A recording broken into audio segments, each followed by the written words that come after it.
Numéro 20. Numéro 20. Onawe akaba ari umupapa yitwa Siriac. Yashoboye kurondera amajwi ahantu hose yashoboka. Amashyi menshi baje, amashyi menshi. Onawe akaza gutahukana idolari amajana 5. Hagati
Seigneur, la production s'il vous plaît.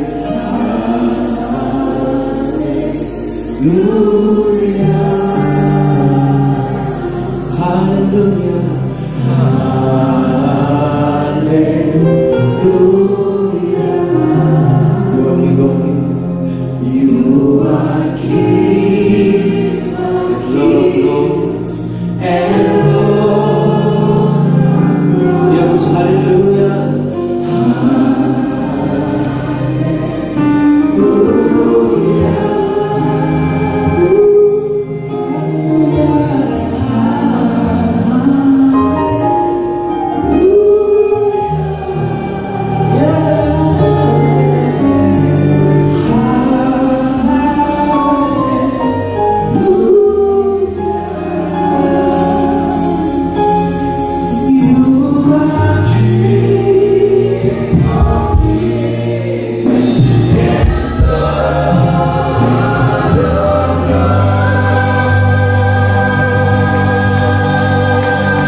Kwa muda mfupi watatupatia shirike wale ambao wamefaulu kuwa washindi ya Mungu wabariki.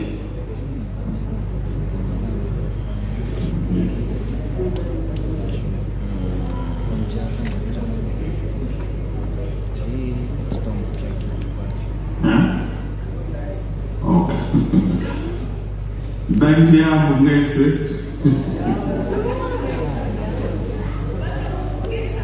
Yesu ashimwe cyane. Nizere ko mumeze neza. Mbanje kwanza kuvuga ndashimira Imana ku kino gikorwa yatwijeje kuko si igikorwa cyoroshe. Imana ni nziza cyane kubona uno munsi twashikiye uriya munsi twari turindiye twese. Kandi umva ndafite umunezero na mbere kandi shaka shimire babyeyi banje spécialement ma mère mama wanje wambyaye wandeze akankundisha Imana ku nkoni urukundo no ku masengesho kandi n'ubu aracansengera. Can you imagine that? So it's a good thing. Chakabiri kukurumva umuvyeyi ni Imana ya kabiri mw'isi. Imisore n'ingumi muri ngaho mwibuke ko abavyeyi ni Imana zanyu za kabiri mw'isi. Mubandanye mubuha. Bon, gatatu nashatse kuvuga ndashimiye Imana ku kino gikorwa ko atari ubwa nyuma ubwa mbere ni ouverture izobandanya kandi ndizera ko kuzogira impact mu buzima bw'abantu benshi bitewe n'uko Imana ikora bidufashamo. Chakane shakashimire ma patronne Nelly Zomukunda mukomera amashi.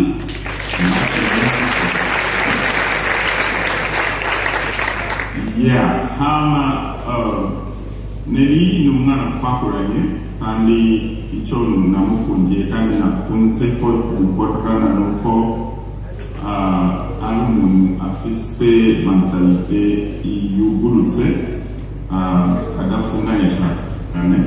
So nicyo gituma kuva byanyoroheye jewe ko twakorana kubera ko naje bimeze gutyo.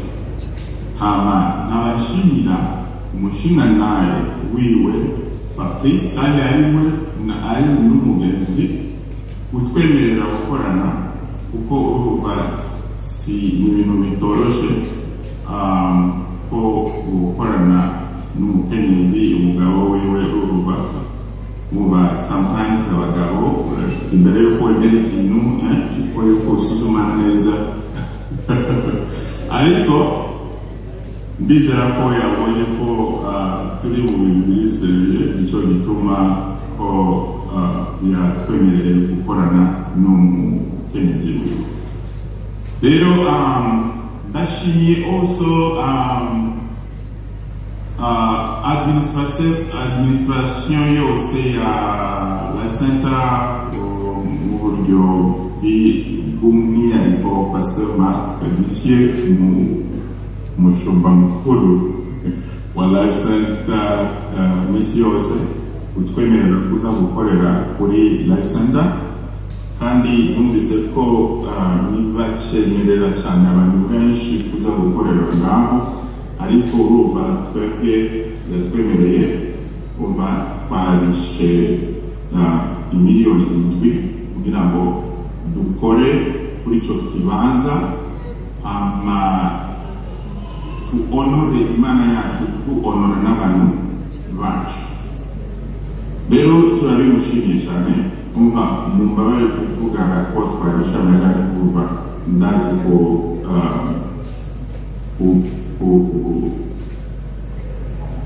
kuri kulture yacu tuza kubivuga ariko hariyo changement de mentalité, twebwe ngaha turavuga ibintu byose honnêtement avec transparence. Rero pourquoi Nasibu Chance Music? Nasibu Chance Music iri ngaha kugira ngo ibuze aba worshipers mu bihugu bitandukanye. Urumva twatanguye, so mu benshi muri bots innovation yanjye, ariko twahuye turavugana, so hasigaye ibindi kuko ibisigaye nibyo byinshi kandi binini Imana igiye kudukoresha. Hama muva twaratanguye gukorera online, dukrera platform yacu kugira ngo tworohere umwanya muto, so nicyo umwanya muto. Sorry. Rero shaka proclame, ariko shaka mvuge ikintu akantu gato imbere yuko ngira proclamation. Shaka shimire timu yose uwari wose yakoranye natwe, timu yose nanize kubavuga mwese amazina, Imana ibahezagire cyane kandi urumva sinzi icyo navuga, ariko Imana yo irazi ibyo izo bakorera. Shimye aba contestants bose, aba competent ni sinzi uko babivuga kandi bagimuye ibahezagire cyane, mumfashe kubakomera amashyi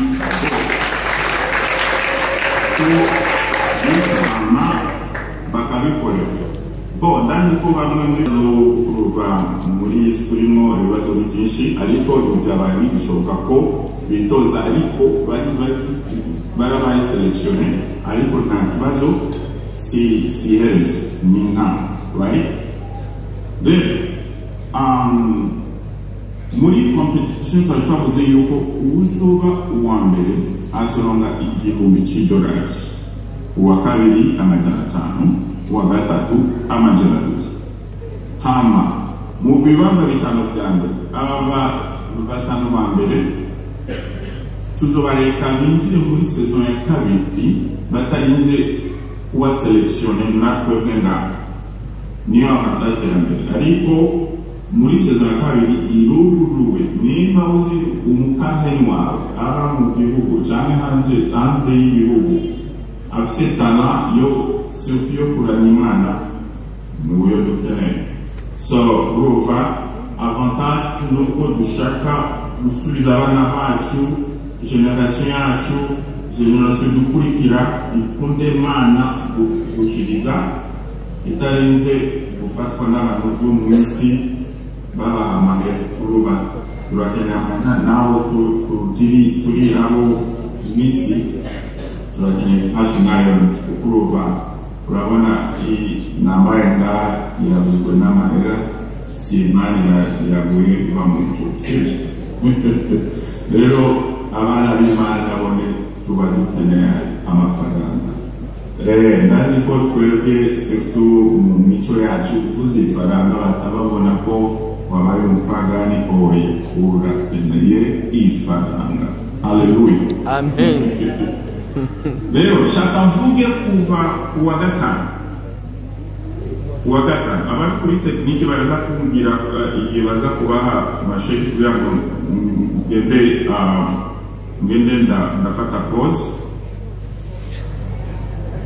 Muri mwese mwakoze neza kandi byabaye vraiment ibintu bikomeye cyane ko twakoresheje abantu bo mu bihugu bitandukanye kugira ngo bagire decision y'umuntu uva ku wa mbere gushika ku wa gatanu.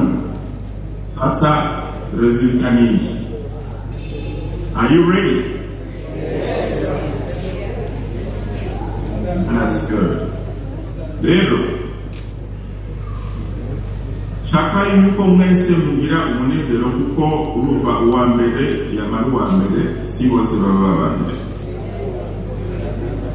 Uwanje kuri place ya gatanu kandi mumukomere amashi menshi ni numero 13. Numero 13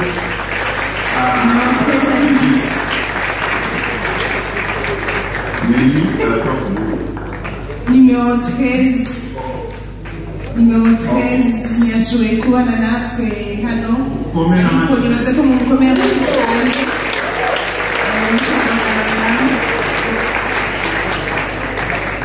Okay. Wakane. Nawe Numero 17. uyu akaba yitwa Giselle. Numero 17 akaba yabaye uwa kane akaba ari Fridona. Aha rero ibisheke bigomba bisokoroke. Ifise bya bisheke byanditse kwa sawa. Uwa gatatu shaka mukome amashi menshi cyane.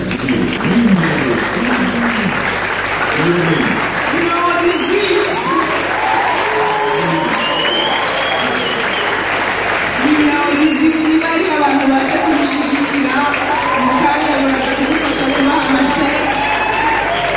Anilo yabaye uwa gatatu aza gutahukana $200.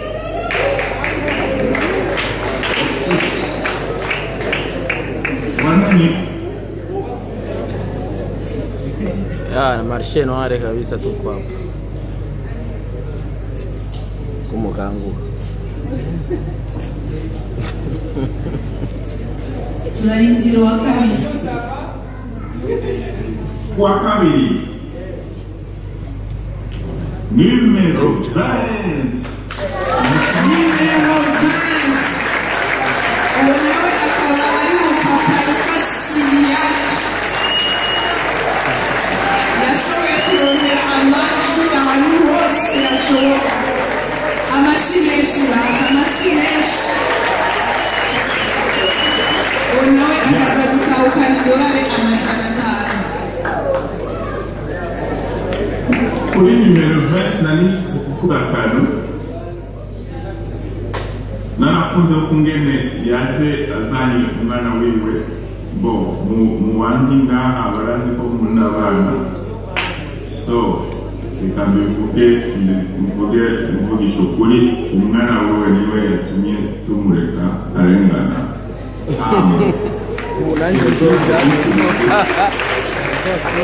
Urumva abana ko bakora umuti unanze kompetiziyo ukurikira.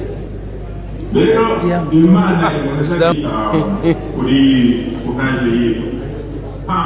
Uwa imbere y'uko mvuga kuwa mbere shaka ndababwire yuko saison ya kabiri tuzotanga $200,000. Ukuvuga yuko uwa mbere azoronga $10,000, uwa kabiri azoronga $5,000, uwa gatatu $3,000, uwa kane $1,500, uwa gatanu $500. Rero iby'ukuri Burundi wonyene iruguwe n'isi yose nukuvuga nimba uzi naanza kutengeneza sauti muri klasi zitandukanye utazokora urashobora kuganira icyo kubanza undi muntu akore cyane wifatanye n'abandi na groupe biremerewe kugira ngo aya mahera asubire iwacu atanuko urumva tuzo iratanga uzosi niyo abantu ava muri Amerika muri France tuzayama rero uwambere sorry sarane gacu ama mukurikirane ibikorwa byacu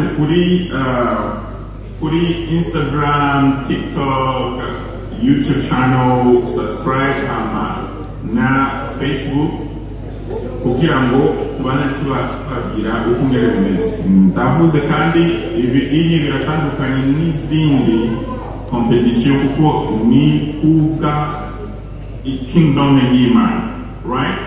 Kuencourage abene wacu uwambere nasi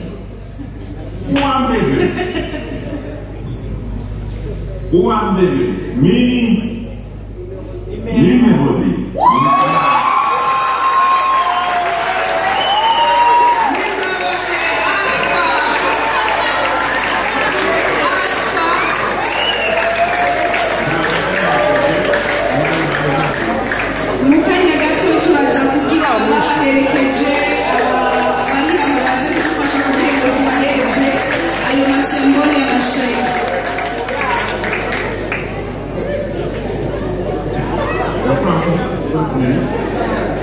Chua vai vai.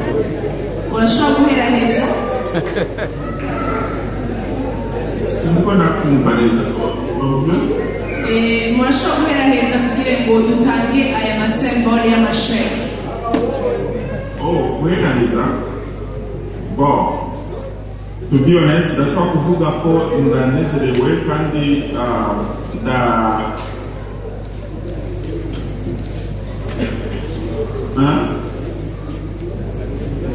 ahereza mfuka ndanezerewe ko twese twari ngaha kugira ngo witnessinge abatoyi bacu mu bikorwa bariko rero ubariya bari bibaza ko peut-être twariko turafinata twebwe turi ngaha gukinisha ubuzima bw'abantu kandi turafata turazi les droits de l'homme no mu bikorwa cy'Imana. Imana irayizagiye cyane. Goodbye.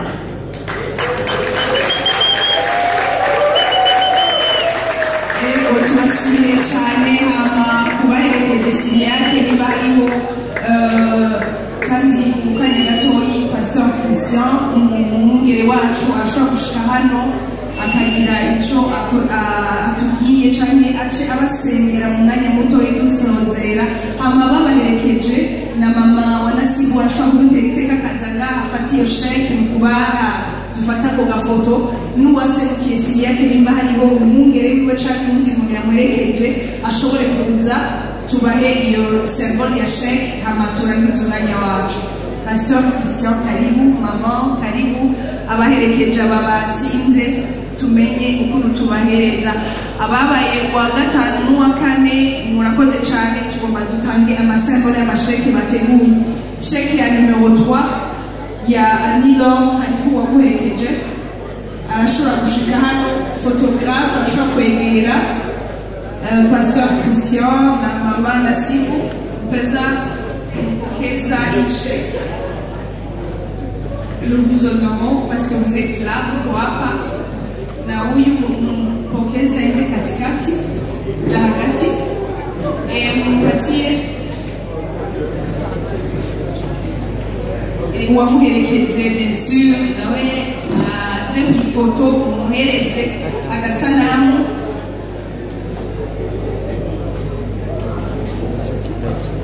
Anilo wimva gute mukanya baraza kukubaza abanyamakuru barakurindiriye aba mwahejeje turashobora kugira kabiri sheke y'ugira kabiri abamuherekeje Siriyani uyu ni wa mwana batubwira yuko yari muri video. Uyu mwana yitwa Saha mugabo nibibaze yuko ngo barimo ikora harimo akabebe kuko yagize amavoti menshi cyane. Siriyani ja hagati